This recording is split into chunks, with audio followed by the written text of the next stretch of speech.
A man that needs no introduction, but I'm going to introduce him anyway, is Brett Figueroa. Has done over 3,000 trainings like this. Was Tony Robbins' #1 guy for many years. And welcome to Canyon Title. My name is Ben.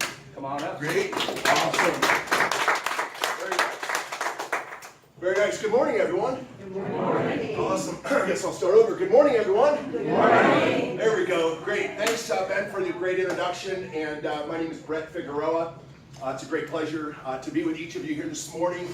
For some of you, you traveled some great distance to be here, and so people ask me all the time doing this work, Brett, what can I get out of being at one of your events? What can I get out of being here this morning?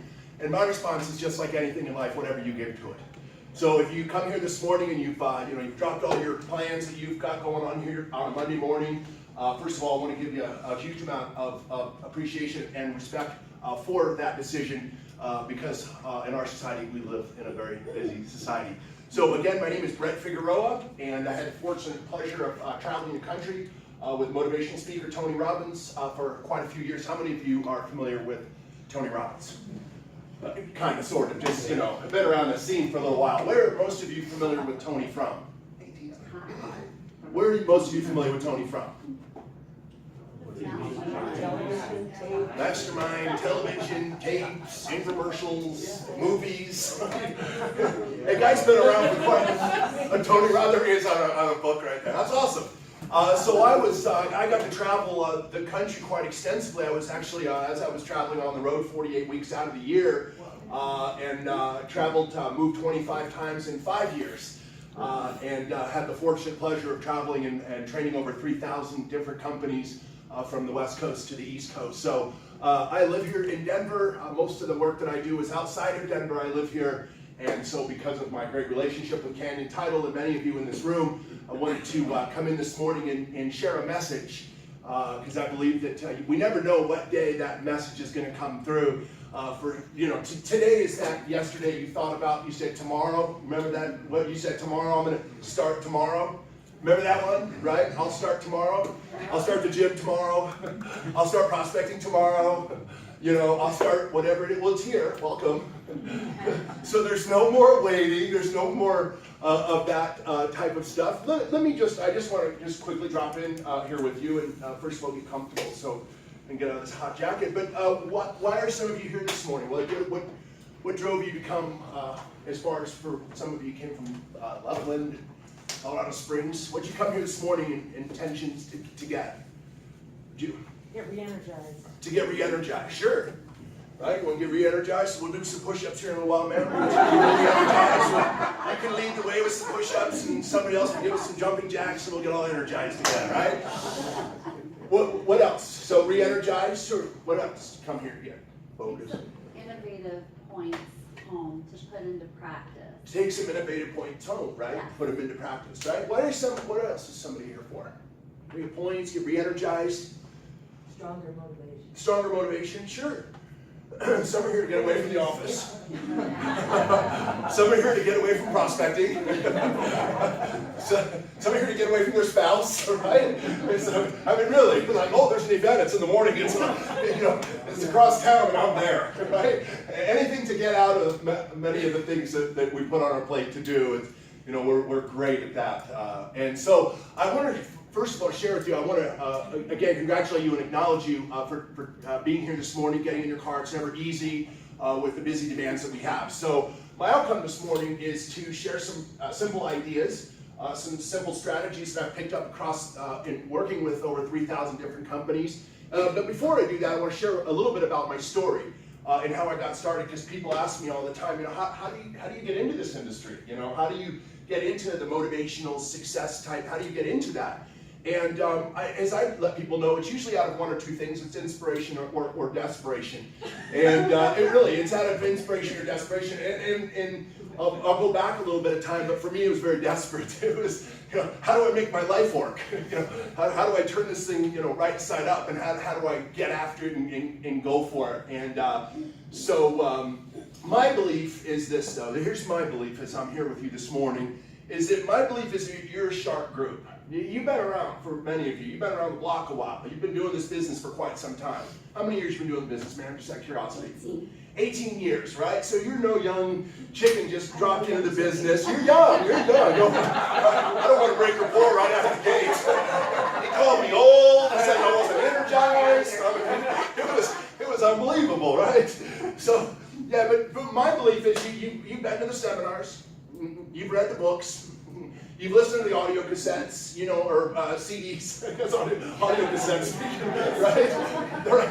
But for some, that's the last time they listened to any success was on audio, right? Like, yeah, you know, that's the last time I opened up those things on personal development and success. And so my belief is everybody in this room, you already know what to do. Here's nothing I'm going to share with you today where you go, wow, that's a new one. You know, oh, I ain't heard that one before. My belief is that you right now today, you have inside of you right now, right in this exact very moment, the exact very time in this space of your life, you have exactly what it takes in order for you to take your life and just blow it right through the roof. Would y'all agree with that, yes or no? Yes. Absolutely you do. So the question is what are you waiting for, right? I mean, it's like our life's on hold, right? It's like we're always about ready to soon begin to start something soon. You know, this Monday, next week, after the holidays, as soon as July's over, as soon as August starts. I mean, it's always about ready to soon begin to happen at some given point in time, soon. And so we want to invite you to today to allow for some type of a breakthrough to happen for yourself. And then people, like I say, they ask me, what am I going to get out of this? Whatever you put into it. And so if you just sit there passively and just kind of hang out, you know, just listen to me up here, you'll probably walk out the same. Or today you can walk out a new person. You can walk out with a refined decision. You can walk out with a better business. You can walk out with a better marriage. You can walk out with better fitness. You can walk out with whatever that is. You can make that decision. And we're going to talk a little bit about that today and making those types of decisions.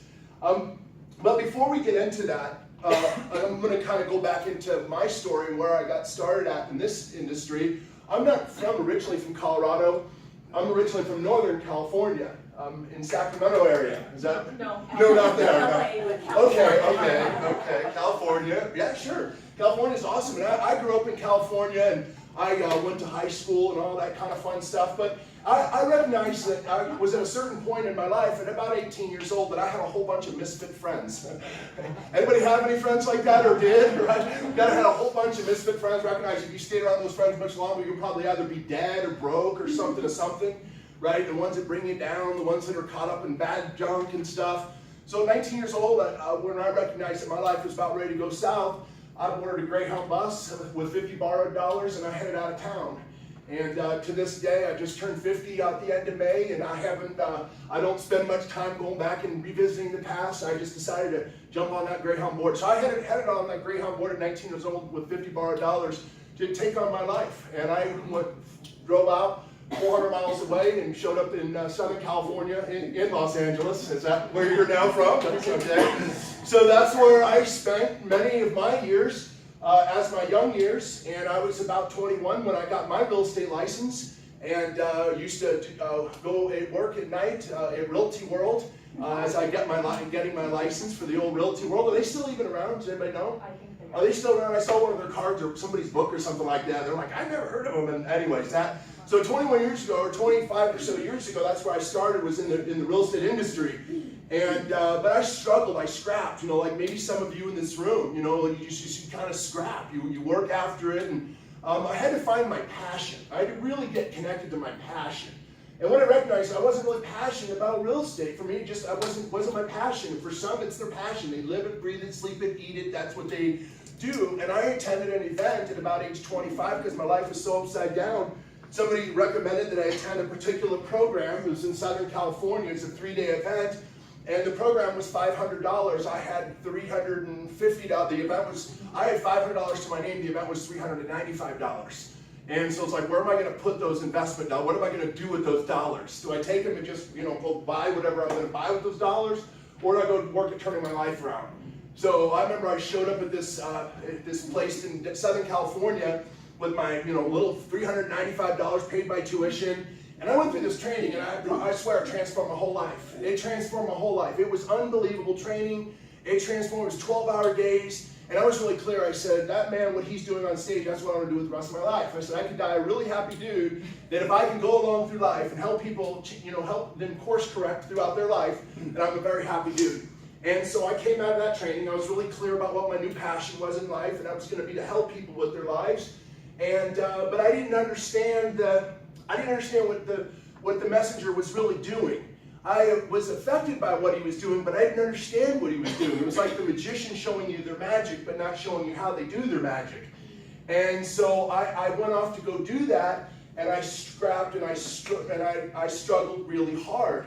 And so one day, back in 1995, I had no car, I had no money, I didn't have anything, and I just showed up to Tony Robbins' office. And so people ask me all the time, should you just show up to a prospect's house, or should you just do this? I'm like, dude, I showed up to Tony Robbins' office. You know, I mean, if I was waiting for a letter of invite, I would still be waiting for the letter of invite.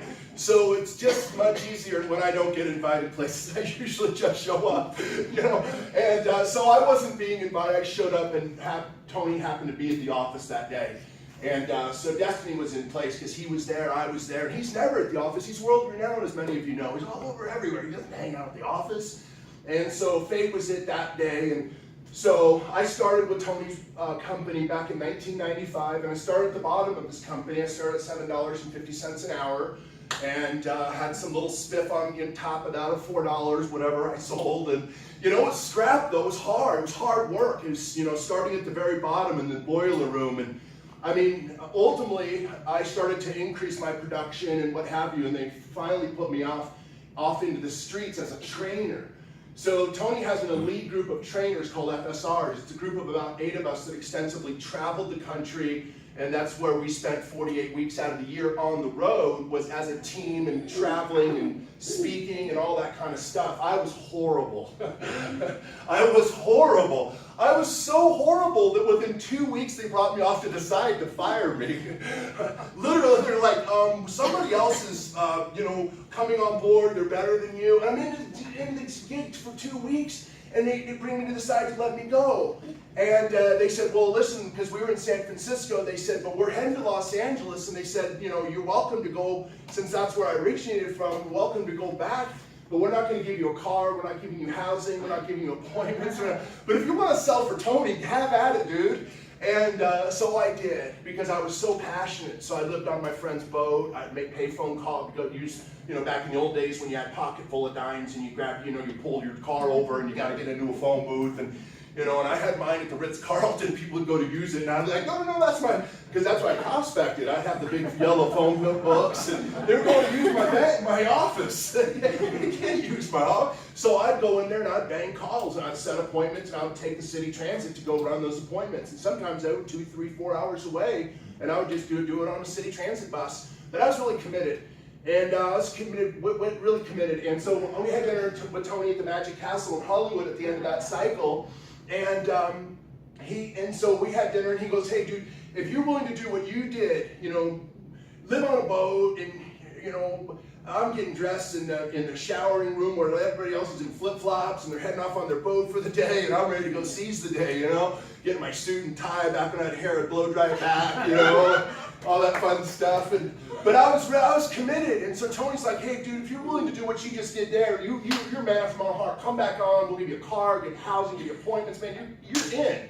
And I was one of those back in my days, and you might know one of these types of people. You're like what we call professional sabotagers. Anybody know one of those? A professional sabotager, you go to the gym and you go eat donuts, right? You know, you set up a savings account and you head to the mall to spend, right? I mean, we take one foot forward and like 16 backwards. I was that person right there. I was a professional sabotager. I had a little name badge, right? Professional sabotager. Do good, do bad. Do good, do bad. Like I can never just stack and stack and stack and start to build and build. And I just wanted to come in and just keep diffusing and just keep letting the air out right when I'm doing halfway well. And so that's what I did. And so ultimately, again, brought me in, and I had a life-changing day. And we hope that somewhere along the way, maybe you have one of those life-changing days. For me, it was a transformational day. And it was on December 15th, 1996 at 9:10 a.m. in the morning. I can't get any more exact. I mean, that was exactly the life-altering, shifting moment that was it. Enough was enough. I was sick and tired of being sick and tired, and I had to make a change. I had to really make a shift. And so the reason was because as I was being invited in to come into the office, the rest of my guys were being diverted to a Christmas party at Tony's house. I'm being diverted to an executive meeting, and I'm there late at 9:10 when the meeting was at 9, and I get there and there's walking papers on the desk. And I'm like, oh man, not again. You know, this was it. This was the final straw, the final day. That was it, no more. And so they you know, the lady behind me said, you know, we really love you. You're a very great guy, and you know, all that kind of stuff, but we need to let you go. And so I really recognized that one of two things I had in that moment. And I don't know where you are in your life. I don't know where I'm meeting you in your life. I have no clue what your situation is, financial situation, marriage situation, health. I have no idea where you are personally or professionally, but you do. And so maybe today, maybe somewhere along the way, maybe there's some mix of something where you're sitting at a place in your life where you're saying, that's it, no more, enough's enough. I'm sick and tired of being sick and tired. And when you get to that place, you do turn things around. Turn them around emotionally, physically, spiritually, in all kinds of different ways. So I recognize in that moment as she's sitting across the table from me and she's firing me, letting me know that I'm nice, but you're fired. And so I recognize I have one or two choices. I recognize that I had the choice to either step up or step aside.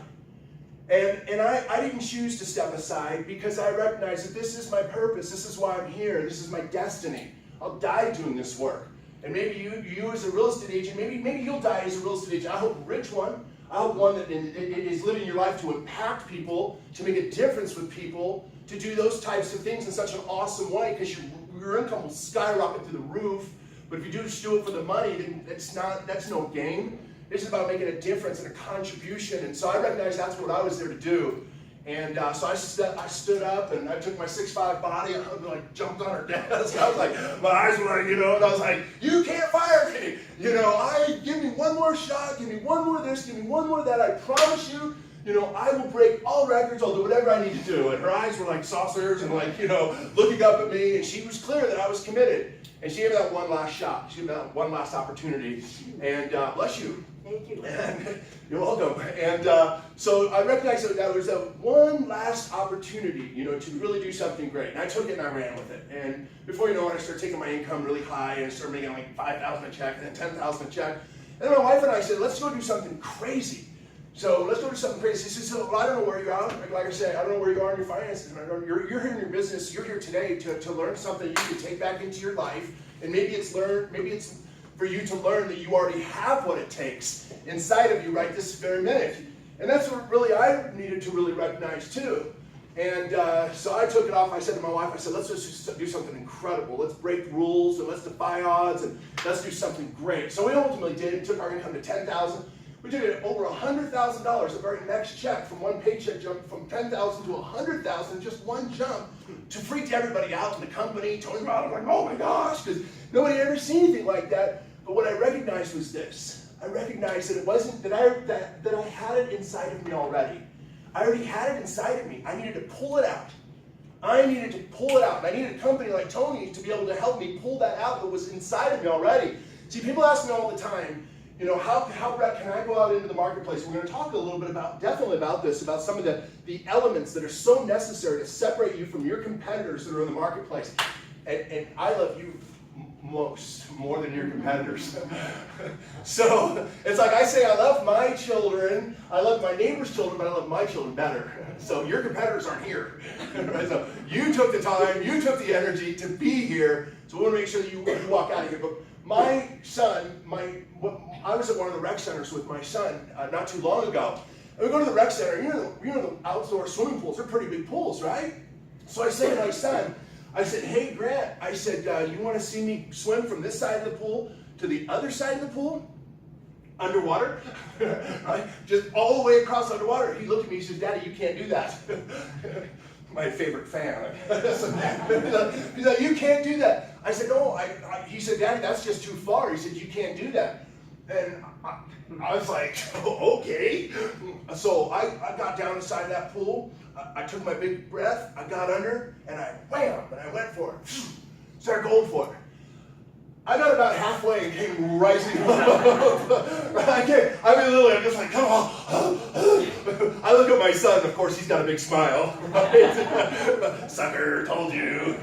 Told you you can't do that, it was too far. And so Well, that just angered me, right? I mean, I was just down outright angry because I know that if I put my mind to something that I can dang do it. I know I can. And you know you can too. When you put your mind and you really get after something in a really awesome way, you want that listing, get it. You want to make that sale, make it. You want to earn that much income, do it. You want to turn around your marriage, make it happen. Whatever that is for you, you can do that. So I said to my son, I said, you give me one more shot? And, okay, Dad, go ahead, take your shot. And so I did it again. And I got down up under that water, and I took a big old breath, and I started fighting for it again and going for it. And I didn't have goggles, I didn't have any of that, but my eyes were open, and I wore contacts. I was worried about losing my, but I wanted to see. And so I'm getting, and I got about halfway to where I was before, but I could see something in the distance. I could see the wall. I could see the wall. I could see it. There it was. It was a distance. It was a faint seeing because I didn't have goggles or anything. So it was, but I could see the end. So guess what I did? I freaking fought for it. I fought for it like if I had to die in that pool on that day, he would have found me at the bottom of that freaking pool. My daddy going for it. He's giving it all he can.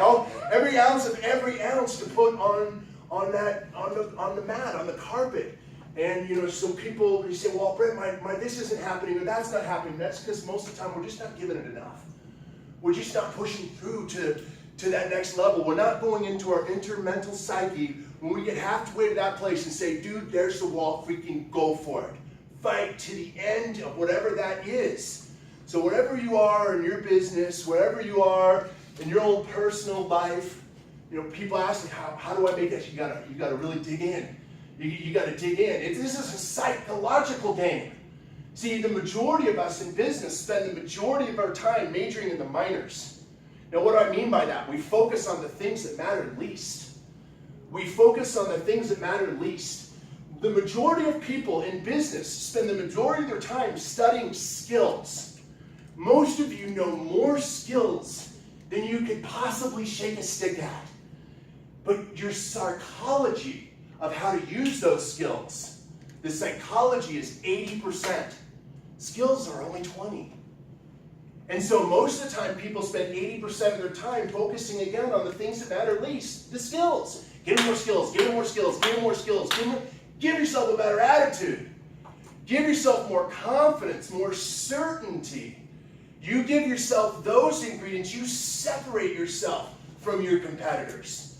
Because your competitors are skill-based driven. Skill, skill, skill. But their attitude is not there. They don't have the psychology to push themselves through to that very next place. So let's just talk about this here real quick today. Let's really dive into what this could mean to you. So people ask me, what is the most important ingredient, Brett? What is the most important ingredient, to really turning my business around, to turning my income around, to turning my marriage around, my life around, my health around? What is the most important ingredient? Here's what it is. It is your ability to step up, rise to the occasion, and make that decision. To make that decision. You see, most people don't live in the place of making decisions. They're always looking for the how-tos. If you go to the internet and you type in how to lose 10 pounds, how many pages do you think you might find there? Right? Forever. Millions and millions of pages of how to lose 10 pounds. So, I don't know how, I'm not sure. How to get rich. Go on and type in Google words, how to get rich. Page after page after page after page on how to get rich. So the how-to is not the answer. It's your decision to. Decisions come first. Answers come second. So most spend their life looking for all these answers, but they never make that decision when they say, that's it, no more, I'm sick and tired of being sick and tired. See, my mom, I grew up being blessed with having an alcoholic mom. And for those that have alcoholic parents, somewhere along the way I was destined to do this type of work, because if I had different parents, I probably wouldn't be doing this type of work. But I grew up with the type of parents that were pretty hardcore alcoholics and all that kind of fun stuff growing up. But see, my mom was one of those type of alcoholics. If you know one of those, or maybe in your own personal life, you had stuff going on. But see, my mom would always say, oh, I'm sick and tired. Y'all know what I'm talking about? For some, it's I'm sick and tired of just feeling sluggish. For some, it's I'm sick and tired of being broke. For some, it's I'm sick and tired of not closing the deal. But see, wherever you're at and you're sick and tired of it, it ain't enough. So if you're wondering, well, why haven't I made breakthrough? Why haven't I gone through the wall to the other side of that? It's because you haven't hit threshold. You're not at that place yet, that turning place. Because for many, I say, oh, I'm sick and tired of being broke. I say, well, how long have you been saying that? And usually it's almost their whole life. Almost the whole life they've been sick and tired of being broke. Almost the whole life they've been sick and tired of really not rising rank to their own greatness. But they're not sick and tired enough to do anything about it. They're sick and tired, but they ain't sick and tired enough to make it a turnaround. So if you're here today and you're not at a place where you're like, man, it's turnaround time, you probably should be out there and I'll see you in a week from now, it'll be the same. Guys, marriage is the same, health is the same, business is the same, it's all the same. And if you look back at his parents probably had more of the same too. And so we've got to step up and really step into what is that decision? Like, what is a decision that you could make today? Like a real decision that you could really powerfully make today that could immediately put a new you into effect. See, I always tell people there's a you haven't met yet. There's a you haven't even met. You've met the you that you know now, but there's a you ain't met yet. And that you is usually found in very, very extreme circumstances. Let's say, for an example, you have a child with you. And let's say, for an example, the current you that you know is not a fast runner. But let's say, for an example, somebody comes along and snatches a hold of that child. And starts running as fast as they can. Now, how fast of a you is under you?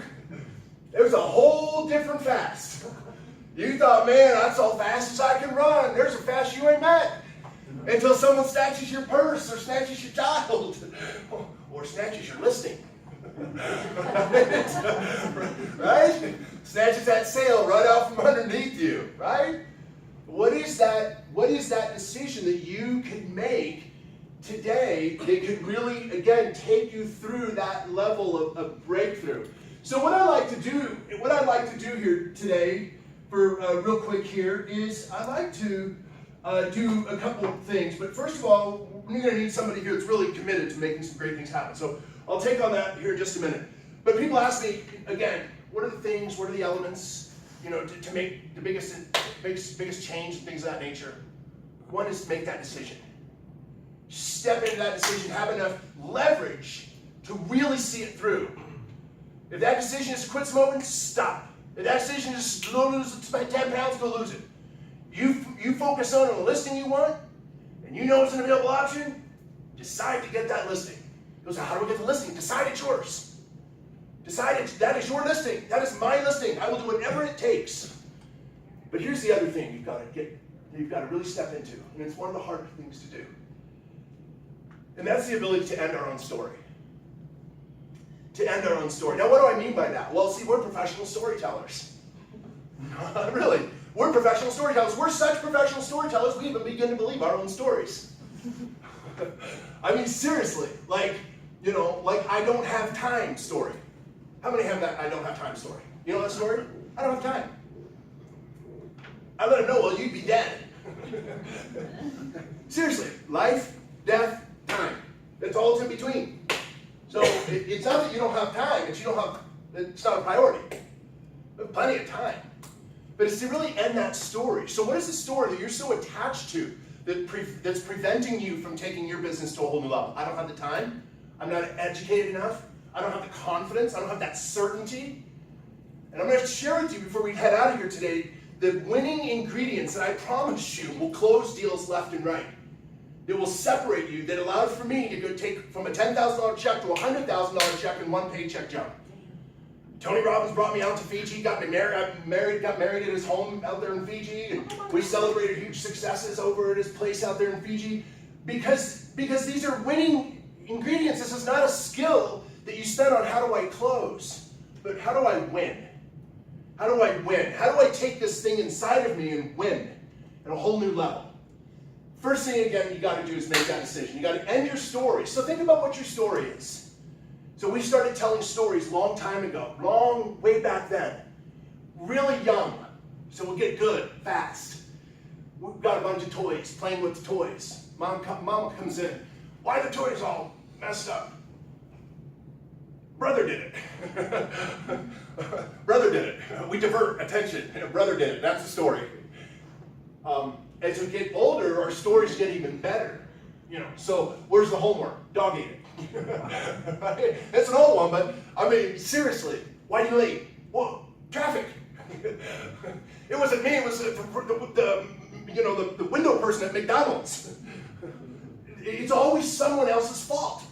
It's my brother's fault. It's the bus's fault. It's the train's fault. Train's been coming through that freaking city the same time for the same amount of years at the exact same location, and yet it's still the train's fault. that we are late. Right? It's always somebody else's issue. So when we finally, first of all, take personal responsibility and begin to own what is ours, which is our life, and to quit diverting that it's this big story. So we don't pay attention to our stories. We are our stories. So think about what your story is. The moment your brain says, I really need to go prospecting, and then immediately something wants to come in and do what? Right? Crush it. Crush it. Oh yeah, it's going to rain outside. That's the rain's fault. Yeah, it's too sunny outside. That was the sun's fault. I mean, yeah, but there's other people prospecting out there. No, there's not. They think it's a revolving door. No, it's not. Competitors are lazy, most of them. I mean, seriously, and I don't mean that in a bad way. I don't mean that in a bad way, but when you travel over 3,000 different companies and move 25 times, you kind of see a specter of certain people. And the majority of people are lazy at what they do. The majority of people are not good at what they do. It's not like, oh yeah, your competitors are awesome, they're amazing, and you're fighting really up against this real battle of a person. No, because most of them don't do enough to work on themselves. And so if you leave out of here today, and if you invest time working on yourself, not on your job.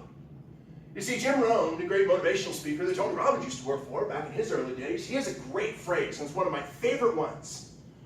He says, those who work on their job make a living. Those that work on themselves make a fortune. So you can look and go, am I investing in my job right now, my business, or am I working on me? Am I working on my character? Am I working on my integrity? Am I working on my confidence?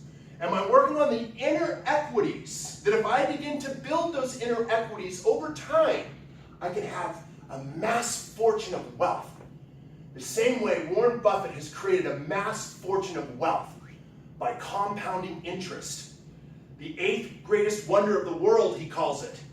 Because if we do something and we stack it and stack it and stack it and stack it, you will be unstoppable at what you do. But you've got to step up